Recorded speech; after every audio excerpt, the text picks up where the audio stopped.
It's Nikki here, and I'm glad to be with you on this Tuesday. Super exciting.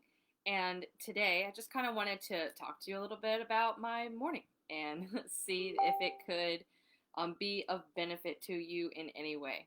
So, let's go ahead and get started. Our topic for today is called Demystifying Assessments. So, that's mainly what we're going to talk about today. So, let's go ahead and get started.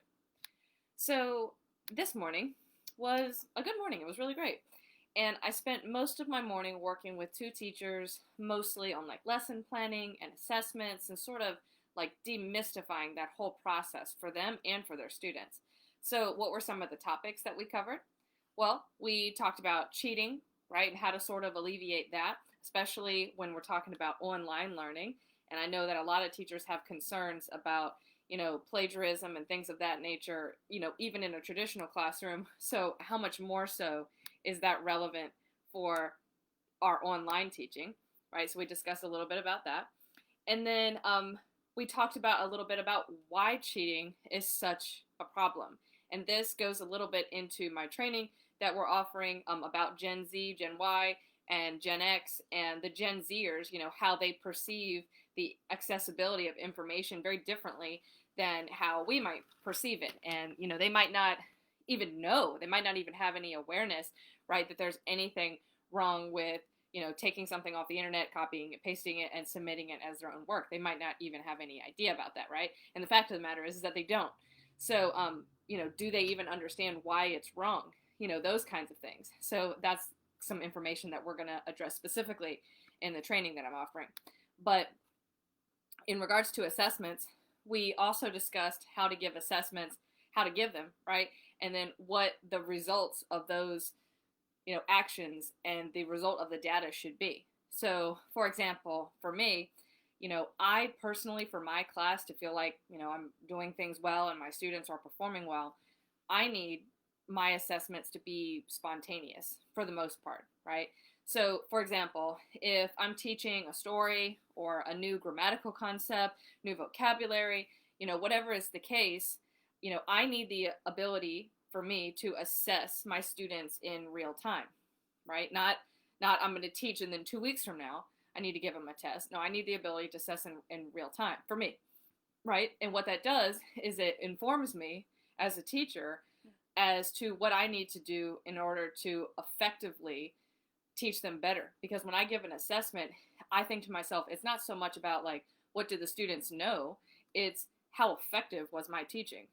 That's what the assessment is going to tell me, right? And so this is kind of true to form for me, being kind of a sports person and athlete all of my life, because, when we practice as an athlete and we do drills, the coach is going to get instant feedback when we're doing these drills, right? But no drill or practice is exactly like the game or the test, right? And that's kind of how I see it. So we can practice all we want to in class, right? But it's not the same as taking a test. So that's the reason why I need the test to be a spontaneous part of our learning process that everyone is accustomed to, right? Because if we're just practicing in class, who is doing the majority of the heavy lifting? For me, it's me, right? When we're practicing, because I'm the one helping students, I'm the one providing feedback, I'm the one asking all the questions, to try to stimulate thought and all those types of things, and strategically, teaching things in the order that's going to extract the most out of my students, right? So I'm doing most of the heavy lifting when we're practicing, okay? But the test is much different because they don't have that to rely on. They only have their own mind, right? So I need that ability to be able to assess them in real time, because that's going to directly influence what I do. So for me, right, that might not work in another class, but that I know it works for me. So the second thing is that I need my students to know that they're going to be assessed at any point in time, right? And that I'm going to use that data to adapt my teaching. So in order to demystify this whole testing situation, right, first of all, I provide my kids with immense amounts of support before a quiz or a test. So for example, I teach dual enrollment Spanish as well as just regular Spanish. And with my dual enrollment kids, I post their quiz or test a day in advance, okay? And that gives them the night to look over the material and see, where any confusion may lie, right? And if you would like some more information about my test and you want to see them and things like that, just ask. All you gotta do is just DM me and we'll jump on a call. Okay. But what happens is that I give them the test, and then when they come in the next day, what I'll do is I will ask them if they would like a few minutes to study. And of course, they always say yes. So I give them about 5 minutes in the beginning of class.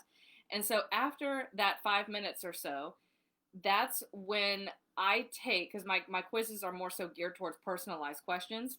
And so that's when I look at the questions myself and I answer the personalized questions for me.